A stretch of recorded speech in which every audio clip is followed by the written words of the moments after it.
Welcome to the last section of the course. This section is called Creating a Pacman-like Game. In the previous section, we learned how to optimize our searching algorithms by using heuristics, a kind of informed guess that helps the algorithm pick the right vertices to inspect. We saw a greedy algorithm that always picked what looked to be the best without taking the previous vertices into account, and we saw how to improve this by combining it with Dijkstra's algorithm to create the A* search algorithm. Finally, we saw how we could optimize on the search space in some cases by using bidirectional search. In this section, we will be putting the algorithms we've learned to use by creating a game. We will start by defining how the game should work and how the AI should behave. Then we will start implementing the AI behaviors. First, we will create an AI for the ghost that makes random movements. Next, we will use pathfinding to make the ghost move towards the player. Our last AI behavior will be to make the ghosts flee from the player when they are edible. In the end, we will see the full game with all the AI behaviors implemented. This video is called Defining the Game Logic and AI. In this video, we will talk about the game we want to create. We will define the rules and the game logic for the game and define the AI behaviors that the ghosts will use for movement. We will be creating a Pacman-like game. Pacman is a classic game from 1980 developed for arcade video consoles.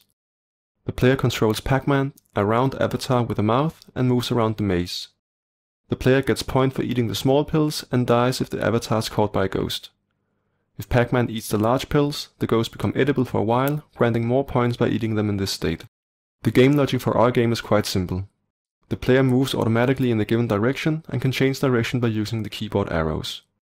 A change in direction is effected at the next junction unless the change is to the opposite direction, in which case the Pacman immediately turns around. The player avatar and the ghosts move at the same speed. Small pills give 1 point each, while the big pills make the ghost slow down and makes them edible for a short duration. If a ghost is eaten, the player gets 50 points. There can at most be 4 ghosts at any time. The ghosts spawn with 2 seconds intervals, so when a ghost is eaten it will reappear after 2 seconds. The ghosts spawn above the center block in the maze. The game world wraps at the edges for the player, which means that if the player goes into the tunnels at either side of the maze, the player will appear in the tunnel on the other side of the maze. This is great for escaping sticky situations. Note that it is only the player that can use these tunnels. The ghosts have to move normally across the maze to get to the other side. The player wins the game if he eats all the small pills, and he loses the game if he gets caught by a ghost. For the ghost AI, we will create different AI behaviors for the ghosts by using the algorithms we learned in the course. We will create 3 distinct AI behaviors. The first is a random movement behavior, where the ghost will pick random spots in the maze and move towards.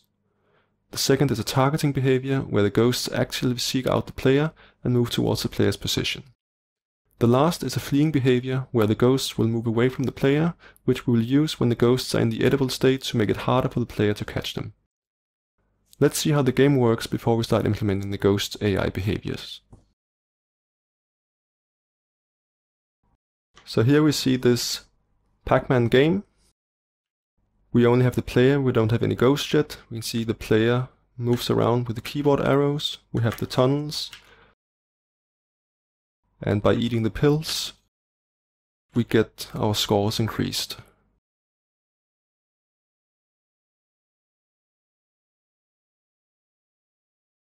So this is the shell that we'll use to fill out the ghost AI behavior into.